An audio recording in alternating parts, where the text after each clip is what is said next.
The Lord of the Rings, the Rings of Girl Power. Mr. Reagan.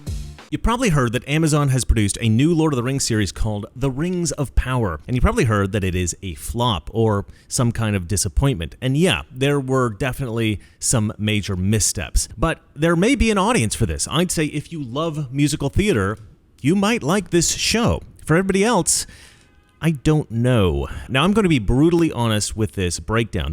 There are some people reviewing this show who will avoid telling you the truth about why it is a disaster. But I'm going to give you the honest truth. And spoiler alert, yeah, hiring black actors to play medieval Europeans is a problem. But why should we care about Amazon's new series, Lord of the Rings, The Rings of Power? Because this series cost $1 billion. It's been reported that producing this project cost $715 million, but after marketing and all that stuff, the estimate is over $1 billion. This is more money than has ever been spent on any series in history, and I think it's even more than any film series, except maybe Cameron's new Avatar films that they're shooting right now. This is an obscene amount of money. Some people have speculated that if the project flops, it will kill Amazon Prime Video. And so it seems absolutely insane to gamble so much money on a single project like this. And okay, it does bear the Lord of the Rings brand, but it's been made woke. They hired woke writers and woke filmmakers to produce this thing. And as we all know, when you get woke, you go broke. And this is quite possibly the ultimate example of this. Imagine spending all your money on a Bugatti and then handing the keys over to your neighbor's mentally disabled 6-year-old for a little off-roading. That's what they did here with the works of J.R.R. Tolkien. Now, I consider this show to be the most destructive act of cultural vandalism ever. Before now, it was the defilement of Star Wars, but this is even worse. So how can it be this bad? I'll break it all down in one moment. First, I have to sell you something. Central banks are increasing their gold reserves due to concerns over a global financial crisis. Billionaires like Ray Dalio and giant fund management companies like Goldman Sachs are turning to physical assets like gold. And that's not surprising. Historically, gold's biggest rallies happened after the biggest recessions in history. In fact, after the 2007 to 2009 recession, gold prices jumped 50.6%. Think about what that means. Wealth of entire countries are being protected by gold. Wealth of billionaires are being protected by gold. Everyone in the know is using gold to keep their billions safe. And Noble Gold Investments can help you protect your own wealth with gold as well, and it takes less than 5 minutes to set up an account. Noble Gold specializes in storing the value of your wealth through gold IRAs, and so Noble Gold is the natural choice. And they're giving away a beautiful 1/10 ounce gold American Eagle coin with every qualifying IRA or 401k this month. Do something different. You can't go wrong with Noble Gold. Call the team now at 877-646-5347 or visit noblegoldinvestments.com. That's noblegoldinvestments.com. Okay, first things first. The black actors. Now, I don't know if the Amazon creatives that thought up this idea or the executives that approved of this decision wanted Tolkien fans to criticize the choice of using black actors so that woke leftists could then call those Tolkien fans racist, or if they're just trying to cause some bit of controversy for publicity, or both of these things, or neither. I don't know. But it was a terrible idea. And no, it's not racist to say that we shouldn't have black actors in cinematic adaptations of Tolkien's works. The use of black actors is super annoying to me because The Lord of the Rings is based on European history. Middle-earth is a fantasy version of medieval Europe. And so having black people of African descent playing medieval humans and elves and dwarves and hobbits, it makes zero sense. The first sub-Saharan Africans were not encountered by Europeans until the Portuguese explored Africa in the 15th century. They didn't even address this in the show. They just made some elves black. Inexplicably. They made black hobbits, black dwarves, and it's never even addressed. It's just like, we're not supposed to notice or something. And I suppose if you're blind, okay, maybe you wouldn't notice the inexplicable racial diversity of this fictionalized version of medieval Europe. But if you have the gift of sight, well, it's pretty freaking distracting. But I guess we have to do it these days because of representation. And there will be others out there who say, no, it's not the anachronism that bothers you. It's the fact that these characters are black and you're mad because you don't like black people and you're a racist and blah, blah, blah, blah, blah. Ugh, this is such an exhausting straw man. Yeah, it's much easier to appear to win a debate against your opponent if you can just slander your opponent as an evil racist. But you know what? Perhaps inconveniently, it's just not true. I'm not a racist, okay? I don't want to prohibit black actors from participating in film and television. In fact, my good friend just sent me photos of his child that was born this morning. Congratulations, Jason, by the way. Now, Jason is Cuban. His parents are from Cuba. I mean, he's American, but his parents are from Cuba. So his son is half black. And let me tell you something. I love this child. Now, I haven't met him yet, but I love him. If this kid became an actor, would I want him to have the option of acting in a Lord of the Rings film or show? Yeah, absolutely. But I'm biased in that case. As a rule, generally speaking, no, black actors should not be cast in medieval projects of any kind. Historical fiction or fantasy fiction. Doesn't matter. And that's the problem, because you might really like an actor. You might really like them as a person, but they might just be wrong for a particular part. And then what do? Well, in the case of Morgan Freeman playing a Moor in Robin Hood, Prince of Thieves, a casting that made zero sense on many levels, well, you cast him anyway, because he's Morgan Freeman, and you've already cast a Robin Hood with an American accent, so you've basically just broken away from any sense we have of historical accuracy already, so why not? But generally speaking, it is better, for the sake of immersion, to restrict yourself to racially appropriate casting. And you also want to try to get the accents right, or at least convincing. So the racial inclusion aspect of this show is just disastrous, and we'll get into the individual instances of this as we go through the relevant scenes in the first 2 episodes. But even worse is the aggressive feminism in this project. Now, in some ways, the Rings of Girl Power really tries to mimic Game of Thrones in that it follows several characters throughout the world. In the first 2 episodes, there are really 5 significant characters that we're introduced to. 3 primary characters and 2 secondary, but also significant characters. The 3 primary characters are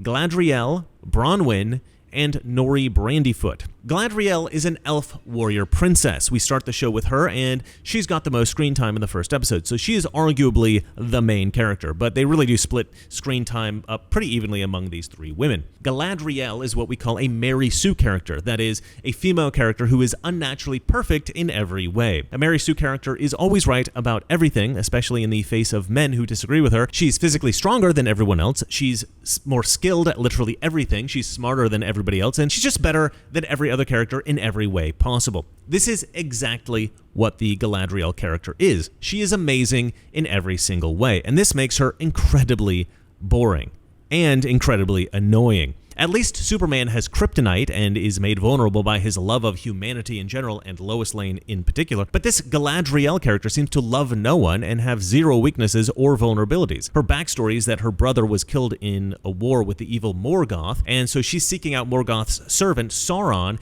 in order to get revenge. She is driven by hate. This does not make her the most endearing character. In fact, she's insufferable. And when your main character is insufferable, that's not good. I think the biggest problem I have with her is that she's smug. She's unrealistically confident without a hint of self-doubt, and she expresses 0 humility. She is utterly unlikable. And this is a pretty big problem, because I think she's supposed to be the character that we like the most in this series. Not good.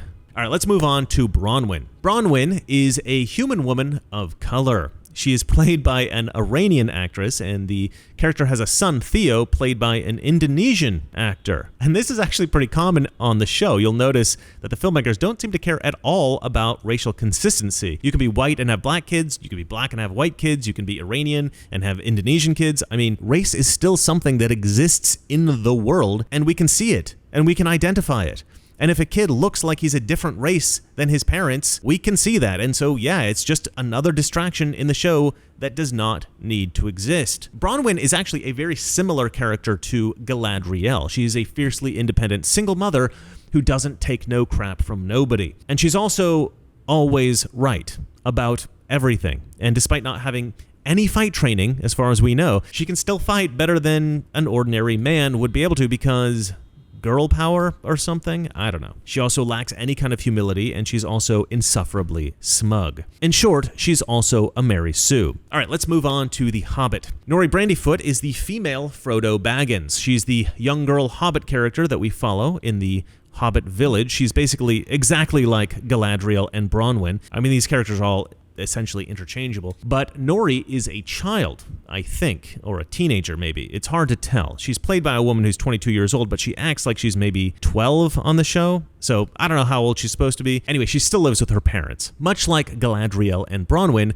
she is a strong, independent woman. She's so independent, in fact, that she's constantly breaking the rules and doing her own thing and getting into trouble. She's a rascally little rebel. And sometimes I like rascally little rebellious characters, but I feel like these characters should also be a little bit likable and maybe vulnerable and, at the very least, interesting. And they really forgot to include anything else that might make this Nori Brandyfoot character interesting. Now, being young, she's kind of got a wide-eyed, curious explorer quality. I mean, after all, she's essentially a copy of Frodo made female. But other than being curious and rebellious, there isn't anything admirable or interesting about her. Now, following 5 characters, we should find someone to relate to or somebody to admire, someone who each of us might call my favorite. And even if you dislike all 4 of the other characters, you can still look forward to seeing your character go on their journey, and you can enjoy that particular story every time they cut over to it. And I think that was one of the main reasons that Game of Thrones was so successful. If you liked Jon Snow, you watched through the rest of the show in order to follow his story. If you liked Daenerys Targaryen,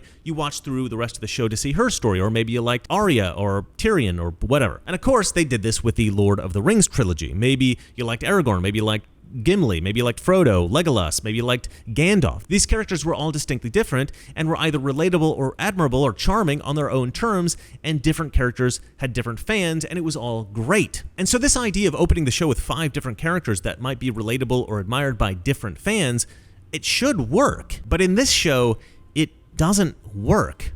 And it doesn't work because all 3 of these characters are basically the same. Strong women who defy authority. That's it. I suppose if you relate or admire to smug Mary Sue characters, then this show is for you. You are going to love this. And you know what? Smug is really the best word I can think of to describe these characters. And this is an awful way to write a character because nobody likes smugness. No one. Not even smug people like smugness. And yet this seems to be the primary characteristic of feminist characters in film and TV these days. Jennifer Walters in She-Hulk, smug. Captain Marvel, smug. Baby Leia, smug. Rey, smug. But I guess it kind of makes sense because feminist icons in real life are very smug. Hillary Clinton, smug. Elizabeth Warren, smug. Madonna, smug. Margaret Atwood, smug. Robin DiAngelo, smug. And really every feminist Hollywood actress, every feminist in the news media, and every feminist on YouTube is insufferably smug. And I think this is at least partly because of this idiotic feminist idea that has infected America that well-behaved women rarely make history. Well-behaved women seldom make history. Well-behaved women rarely make history. Well-behaved women seldom make history. One of my favorite topics. I hate this saying because the truth is that bad behavior has nothing to do with a woman's success. The quote should be, unexceptional women rarely make history, because it has nothing to do with how well-behaved they are. If you are an exceptional person, male or female, you've got a good chance to make history because you are exceptional. You're great. And so that should be what they're telling little girls, not don't be well-behaved, but rather be exceptional, because then maybe the next generation of self-proclaimed feminists won't run around demanding everything be handed to them because they deserve it, but rather they'll actually try hard, and maybe they'll discover some things or invent things or do other impressive stuff like in the old days with Madame Curie or Margaret Thatcher or Mary Shelley or Kayleigh McEnany. But because of this idiotic idea that being well-behaved is a bad thing, I think a lot of women get the idea that being rude or arrogant or provocative or having a great deal of attitude is a good thing. But it isn't. It just makes you insufferable. But that's sort of become the trend. And because of this idiotic idea, we get feminist characters like these. Now, there are 2 other significant characters in this show who are men. But before you get all excited, it's not quite what you might think. These are not ordinary men. These are very special, woke depictions of men. First, we've got Arondir, the Black Elf. So far, we've got nothing to go on. He barely speaks, and when he does, it's not been that interesting or charming or funny or inspiring or anything. He's just a kind of a cardboard cutout. He's very one-dimensional. But we're just 2 episodes in. Maybe he'll get better. I mean, I have zero hope for that, but maybe they'll surprise me. But even if they do make him an admirable, relatable character, he's a black elf. This is ridiculous. I will never get over the fact that they cast a black actor to play the role of a white European fantasy character. It's just a stupid, woke, political, left-wing, virtue-signaling, condescending, anachronistic, idiotic thing to do. And it will forever annoy me. And I can never appreciate this character because of that constant distraction. Just make the character white. You'll avoid all these kinds of thoughts in the minds of viewers. And then there's Elrond. Now, we met Elrond in the Lord of the Rings films. He was played by Agent Smith. Actually, that was a massive casting mistake in my opinion, because the whole time watching it in those movies, I was just thinking, it's Agent Smith. And now here you might think, there's a major character, he gets lots of screen time, and he's a white male. Excellent. Yeah, but I'm pretty sure, I can't believe I'm saying this, I'm pretty sure they made him gay. Yeah, they took an established Tolkien character and they had the absolute arrogance to defile him with the poison of wokeness. This is absolutely unforgivable. Now, I'm not sure the character is supposed to be gay. That's just speculation on my part, but it really seems that way. Now, there is some debate about this, but most people think that elves are supposed to have long hair. But for some reason, they gave Elrond this 1990s lesbian haircut. I mean, look at this scene. This looks like Ellen DeGeneres went for a stroll with Hillary Clinton. Even if they don't make him outright gay, he is the most effeminate character in the whole show. And let me make something very clear. Every single white male in this show, except Galadriel's brother, who's dead, every white male in the entire show is evil. They're all evil. Now, there is one character. He's a white dwarf prince, and he's not really evil, actually. But instead, they have made him an ineffectual moron, but we will get to him shortly. So the only white male character in this entire show who's not totally evil is either gay or an effete dandy. It's just insulting. Now, I will say that this show is visually spectacular. Some critics on YouTube that I respect greatly, Nerdrotic, Doomcock, they've both criticized the CGI, and I kind of agree with them, and I also kind of disagree. I don't think it's bad per se. I mean, obviously the people doing the work on the visuals here are very talented, but I do understand their criticism. It's not quite as good as the Peter Jackson movies, and you'd think that after spending $1 billion on this thing, that the effects would be better. But this show is being done in a different style, and some people will like it. The visual aesthetic is very bright and it's very clean. Even the hobbits that are covered in mud in this show somehow look super clean, like the dirt covering them has been applied meticulously by makeup artists. It's a very clean, dirty look. It's just a bit unnatural, and I think that's the core problem here. Everything feels artificial. But the truth is, some people won't mind that. In fact, some people will like it. So I'm not going to focus too much on the artificial look of the aesthetic. It is what it is. It's a choice. It's not a choice that I would have made, but there are much bigger problems with this show. And honestly, I think that if the show had had better characters and a better script, not a lot of people would have cared that much about these aesthetic choices. So the visual effects are pretty spectacular, if a bit artificial. The cinematography is very clean. I would have made other choices, but it's very professional. The costumes are good. The set design is good. The audio engineering is good. The music is good. Nerdrotic didn't like it. It's definitely overly dramatic, but I think it's good. The acting, on the other hand, is terrible. Now, this is a controversial thing to say because a lot of people are going to rate the acting in this as excellent and the actors as very talented. And, it's an interesting debate because there's really two different kinds of acting in the world. There's theater acting, and then there's acting for cinema. And, TV sometimes crosses between both. Now, I have always hated theater acting. I consider it to be overly dramatic and stylized, and I find it repellent. But some people really like that kind of acting. So, it's tough for me to say whether or not these actors are talented because I can't properly rate theater acting. But here's the thing. This is not a play. This is not a Broadway show. This is a television series produced on a Hollywood movie budget. The acting needs to be film acting, subtle, naturalistic. And I do think these actors are aiming for that style of acting, but they don't really pull it off all the time. And I think that that's because they drew a lot of these actors from the theater. Worse, I think that they drew a lot of these actors from musical theater. And musical theater is the most stylized and overly dramatic type of acting. And so we see that kind of musical theater stylization bleeding through a lot of the performances. And that's not true of all the actors. Some of them are pretty good. Some are naturalistic and others are very musical theater. And it creates this bizarre hodgepodge of styles and creates a very inconsistent feeling from scene to scene. And so I would say that one of the two biggest problems with this show is the characters. However, this is actually only the second biggest problem. The biggest problem is the script. The script is terrible. It's one of the most boring shows I have ever seen.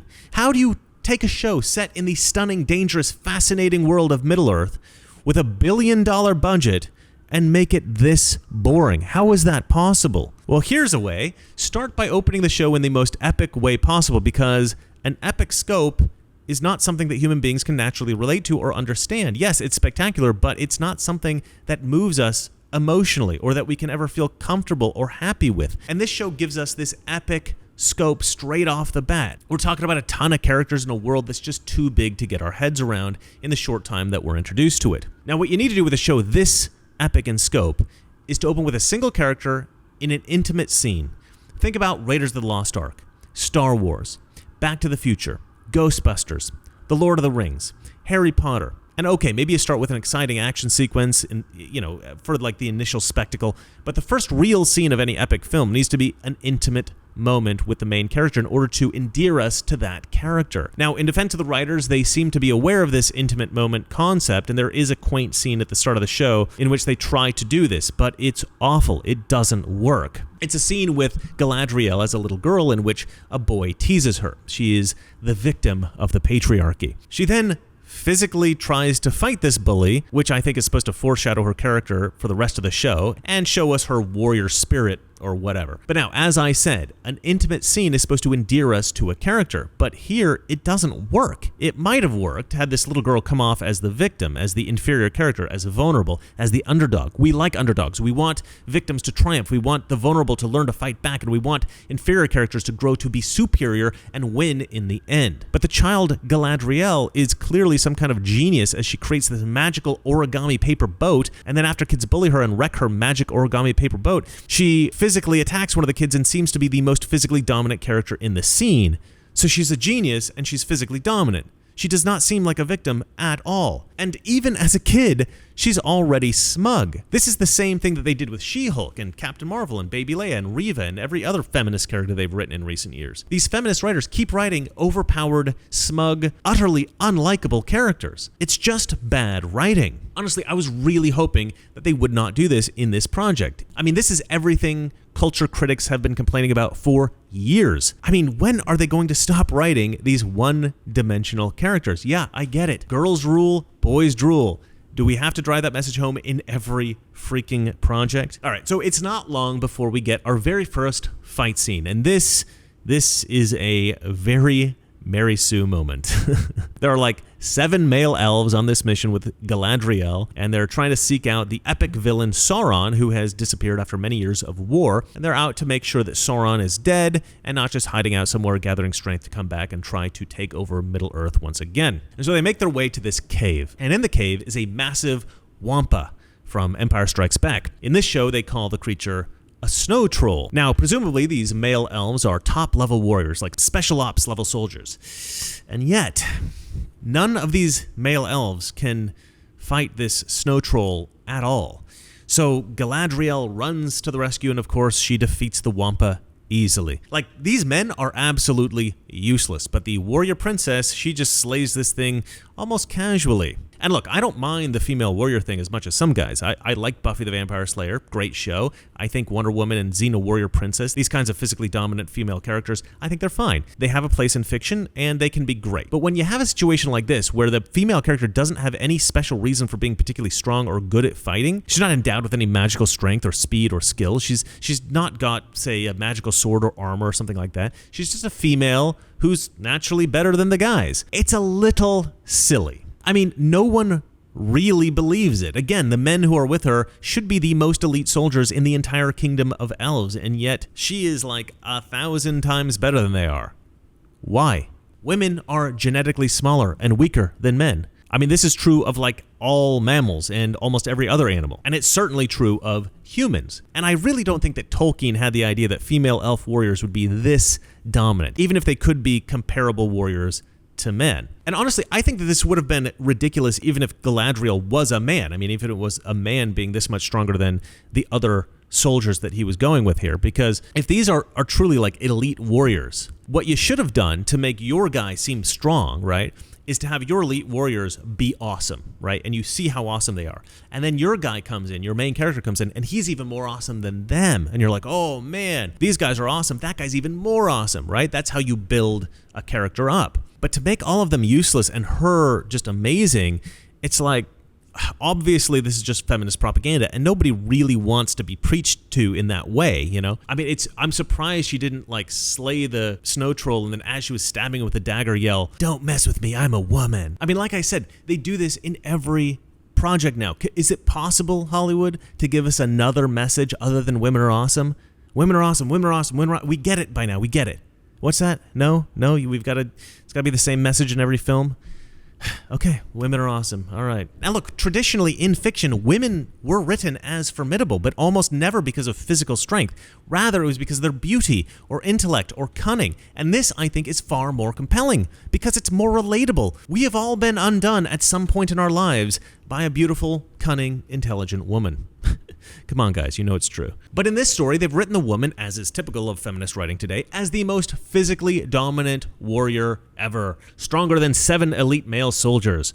Right. So after this snow troll attack, the men have had enough and they want to go home. Apparently, they're all sniveling cowards, and so they stage a mutiny and tell her that they are not going any further because, you know, men, they just aren't as tough as women, they're not as brave, and they're also, you know, just sexist. So then that scene is over, and then we cut to the Hobbit village. Now, they call these hobbits Harfoots in order to technically comply with the official Tolkien canon, because hobbits aren't supposed to exist in Middle-earth in this particular age, but I mean, these characters are hobbits. So the first shot we get of the Hobbit village is of the leader of the hobbits, who is an old black guy. Yes, we have black hobbits now because diversity and inclusion.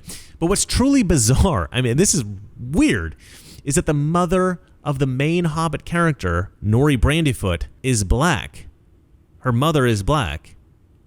And this is her biological mother. She's not adopted or anything like that as far as we know. It makes no sense. As I mentioned before with the Bronwyn character and her son, you know, they're also two different races. The people who made this series, they just don't care about the racial makeup of families in this show. It is bizarre. I mean, when I was a kid, I would see families on TV and movies that didn't seem to work, like fathers and sons, mothers and daughters, brothers and sisters who didn't look anything alike. And I found this really annoying because it tended to shatter my suspension of disbelief. I just couldn't accept that these characters were related. They just looked too different. But I've never seen a black woman passed off as the biological mother of a white girl. I mean, this is just absurd. I don't know if they expected people to just accept this as actually possible or if they thought people maybe wouldn't notice, but in either case, it's truly odd and it's really distracting. Much like the black elf, it's something that takes you out of the immersion into the world because you're now thinking, what? And you're trying to figure out if the daughter is adopted or what's going on. Is that her mom or I don't understand. Now, something in this is pretty ironic to me is that the hobbits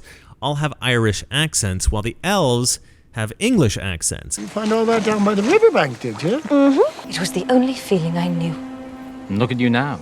And the English elves are all very sophisticated and beautiful and clean, while the Irish hobbits are all filthy and primitive. I mean, it's kind of ironically racist. We have to have black people in here for diversity and inclusion, but, you know, make sure anybody with an Irish accent is absolutely filthy. And yes, I have found at least one article in the UK edition of GQ magazine written by an Irishman that was entirely devoted to the fact that you know, this dirty hobbits with an Irish accent thing is racist. So this has not gone unnoticed. Now, there is in this show a political story, which is super boring, but basically, as I've already mentioned, Galadriel is trying to find the evil Sauron, who she is convinced is hiding away, gathering strength to once again rise up and take over Middle-earth. And of course, we know this is true because of The Hobbit and the Lord of the Rings books, etc. But the King of the Elves, a guy named Gil-galad, Galadriel's boss. I don't know why they make the name so similar. That's Tolkien's fault. But it's Galadriel's boss, essentially, Gil-galad, King Gil-galad. Now, this king, he decides to cut short the search for Sauron because he says that by searching for Sauron, Galadriel might keep him alive. Galadriel was so certain her search should continue. We foresaw that if it had, she might have inadvertently kept alive the very evil she sought to defeat. This makes zero sense. Wouldn't it be good to find Sauron because then you could kill him for good? I don't understand how looking for him is going to keep him alive. And even if killing him would be difficult, if a super powerful being is out there gathering strength, preparing to destroy your kingdom, of course you would want to know about that. You're going to want to keep searching for him. But I don't know, I guess the writers needed the man to be wrong and the chick to be right, so this is the completely unrealistic conflict that they have forced into the story. So then they have this scene where Galadriel has to bow in subservience to the Elf King, which, of course she has to. This is her king. And, eventually she does, but not before hesitating a moment, defiant. And you're supposed to think, like, this girl shouldn't have to bow to this man. She's right and he's wrong, and so, she shouldn't have to bow to him. This is an outrage. How dare he make her submit to him? I mean, this is basically rape. And you're supposed to see her as like a victim, but honestly, she just comes across as unreasonable and difficult. Like, you don't have to be difficult all the time. I mean, this does not make her character look good. This does not endear us to her. This just makes her look petty and abrasive and smug. Another aspect of the show that's really pretty bad is the dialogue. The dialogue really tries to be poetic, but it doesn't really work. It feels like it's trying too hard. It's painful to listen to. It's almost Shakespearean. Poisoned in dark whispers and dreams. Undying, unchanging, unbreaking, into the land of winterless spring. Now, one trick to making historical fiction popular with a modern audience is to make the language sound old-fashioned, but make sure it's also interesting and accessible. They definitely got the balance right in the Peter Jackson films. They did not get it right for this show. If but a whisper of a rumor of the threat you perceive proves true, I will not rest until it is put right. So now we are introduced to Arendir, the Black Elf.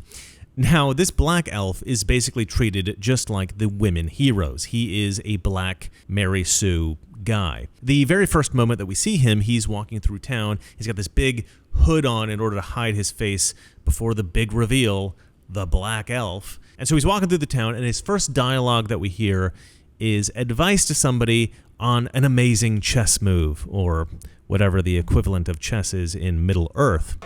Karaya's in 3 moves. So it's this little hint like, this character's really smart. Black people are really smart. I mean, it is just painfully sanctimonious. And then we move on to a scene where he's the victim of racism in the tavern.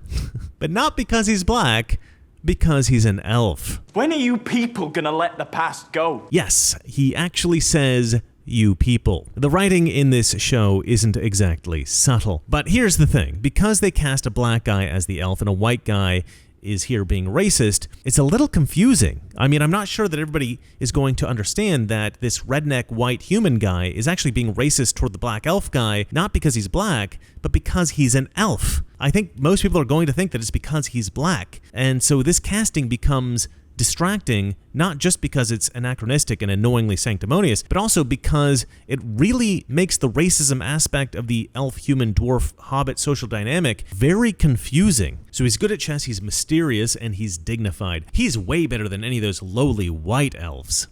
As I said, he is the racial version of a Mary Sue.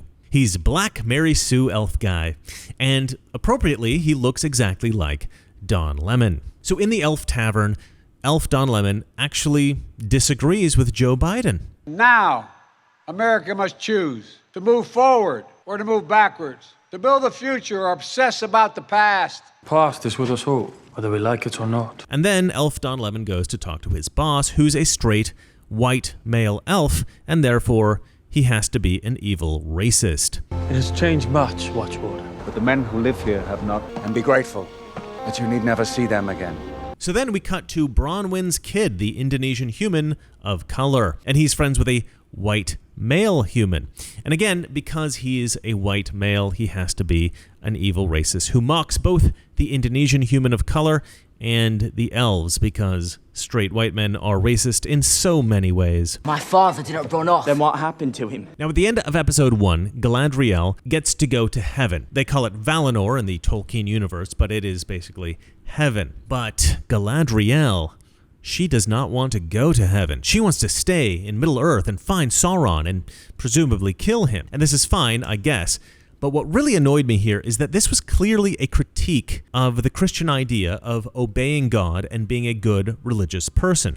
It's a very thinly veiled anti-Christian message here. So all the elves, as they're going into Valinor, as they're going into heaven, they're all singing what sounds like a Catholic hymn. And Galadriel looks over at them like, ugh, these people are crazy. Like, look at these crazy church-going Christians and their weird singing. No, this chick is not down with singing hymns in church. She's too cool. She's a cool rebel who rejects God and religion. She even rejects going to heaven. That's how cool this chick is. But it's weird because in the world of Tolkien, the existence of the Tolkien version of God and heaven and the supernatural elements and all this kind of stuff, they're not debated. These are factual. Nobody would look upon the devoted disciples of God as strange or crazy in this world. These people would be admired. But because this show is no doubt being written by hateful atheists who look upon Christians with derision in real life, well, they've got to make their heroine look at the Middle-earth equivalent of devout Christians with the same kind of derision. And of course she would. Who needs heaven when you can run around killing in a bloodthirsty rage? Well, I mean, come on. It's a much better choice, right? I mean, honestly, they could have at least made it look like the decision was difficult for her. Suggested that she would see her brother again if she went to Valinor.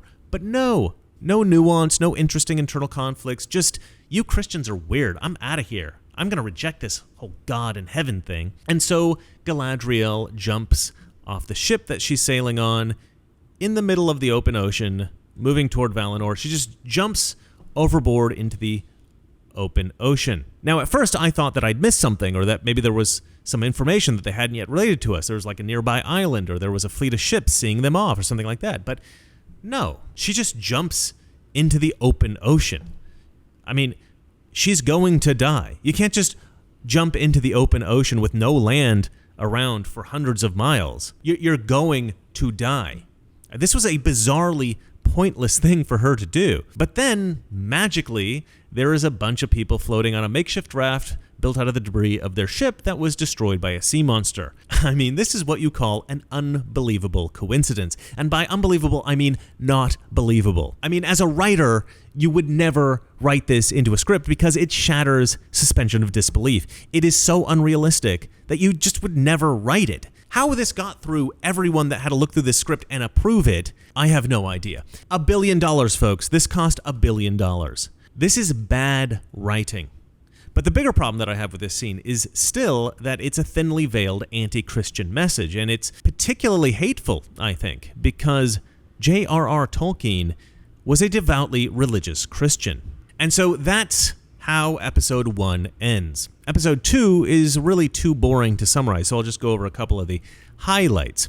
We are, in this episode, introduced to the first dwarf of color. This is the wife of the dwarf prince, and I'm not sure if they were intending to make this a fictional representation of Meghan and Harry or not, but that's exactly what these characters are. The dwarf of color is clearly in charge in this relationship. She is a strong black dwarf woman of color, and she is constantly screaming at her husband and controlling him. He's staying. Tends it like it's our third child. Enough. Oh, his beard!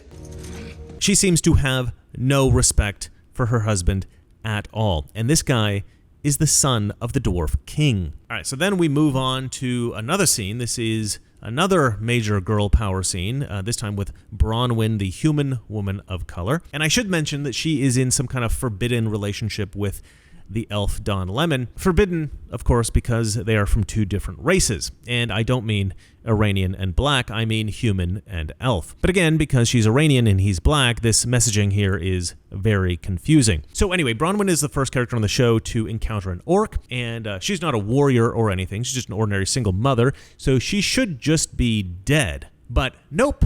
She kills it because she is a strong woman. So to give you a little context here, Bronwyn has been warning the townsfolk for the past couple of days that there were all these signs of danger and they keep ignoring her. I tell you, we remain here at our peril. No, I will not have this gossip, Bronwyn. Just like Galadriel and the Elf King in episode 1 because, you know, women are always right, and men, we just never listen. Why these male villagers hearing about danger near the town would just ignore it, I have no idea, but these writers clearly think that it's important to depict every white man in this story as an ignorant moron, and every woman as a super smart and strong warrior genius. Honestly, it is nauseating. So she and her Indonesian son battle this orc in their house, and after a struggle, she decapitates the orc and she takes the orc's head to the town alehouse triumphant in a super cringe moment of smugness. She slams the orc head down on the bar, proving that she was right about the nearby danger and savoring her moment of rightness, because she is not to be ignored. She is a strong woman of color. The fight between the woman of color and her son against the orc was actually pretty well done, and the orc was excellent. The fight choreography and the costuming and the effects, these were all fantastic. But, of course, the idea that this woman would defeat an orc with superhuman strength in hand-to-hand combat was obviously extremely unlikely, and so I was actually really hoping that a man would come in and rescue them, in particular a white man, maybe somebody who has previously been depicted as a racist or something. I was just hoping for an interesting redemption moment, or just a sign that maybe the producers weren't so bigoted that maybe they could possibly depict a straight white male in a positive way, and that maybe they wouldn't feel compelled to make every single heroic moment in this entire freaking show a heroic moment of a woman or a person of color. You know, just a little nod to the traditional white men of the world, like, we haven't forgotten you guys. We haven't forgotten that white men can also be tough and smart and heroic too. But no, of course not. And honestly, I don't expect to see any heroism in this entire show from any white man ever. Maybe Elrond, because, as I said, I'm pretty sure that they've made Elrond gay. For the record, he's not gay in the books. He's not gay in the Peter Jackson films. In fact, writing him as gay is an affront to Tolkien, who I'm sure is turning in his grave, and it is a blatant show of disrespect to all the fans of Tolkien. But this entire series is a show of disrespect to the fans, so they are certainly consistent. However, gay Elrond is a particularly egregious offense. So then we cut back to Galadriel, who is adrift at sea with this dude that I will assume will eventually turn into some kind of a romance thing. And anyway, they're caught in a storm, and she's thrown overboard, so he dives down and he saves her, and it's all in slow motion. And the music is all very dramatic, and it's all super boring. And this is a common problem with this show. They will depict a scene that could be done in like 30 seconds, but it takes like 5 minutes. She falls off the raft, he dives in, he saves her. Could take 30 seconds. Instead, it lasts for 5 minutes because they're really trying to milk the drama. It really just makes it super boring. And then in the next scene, the Hobbit girl Nori, she goes to check on this giant wizard with amnesia that she's found in the woods and befriended. This is, by all accounts, Gandalf, but it's an early incarnation of Gandalf that doesn't speak English. So anyway, she goes to see Gandalf, and Gandalf starts to communicate with fireflies, which, I mean, is kind of cool. It's a cool idea. Fine story element. But again, this scene is so overly dramatic. The music is super dramatic. He's way too serious for what's going on in the scene, and this Hobbit girl has got tears in her eyes for some reason. Like, girl, you don't even know what's going on here. Why do you have tears in your eyes? He's talking to fireflies. That's kind of cool. He's instructing them to create a constellation for you. Also cool. What does it mean? Who knows? But none of that is a reason for you to cry. Why are you crying? And it's, you know, it's clearly for dramatic effect. Like, the audience is supposed to think that it's a very powerful moment, and you know, it makes sense that in a powerful moment, the character might get emotional, but there's nothing emotional here. It's not an emotional scene. And so there's this discordance in the scene. It's a scene of spectacle and discovery and mystery, but the characters are all acting as if somebody died. And these conflicting aspects of the scene make it very confusing. You can't enjoy the mystery and the spectacle because of the confusing, teary-eyed reaction of the hobbits, and you can't feel the emotion of the hobbits because there's no obvious reason for them to be crying. They've taken a pretty straightforward scene and overworked it to become something so emotionally dramatic that it doesn't make sense. It's ruined. And this is typical of the show. They seem to do this kind of thing with almost every scene. It's like the filmmakers were like, this is Lord of the Rings, guys. We've got to make sure every scene is super powerful. No, you don't. You just need to tell a good story. And you know, the sad thing is with every scene, you can really see where the money went. I mean, the special effects artists really worked their fingers to the bones on this one. The costumes are good, the set design, the art direction, it's all good. I mean, it really is a visual spectacle, but the writing is terrible. And so the whole thing is ruined. It is truly an amazing waste. And so I truly believe that this is the most severe example of all time of get woke, go broke.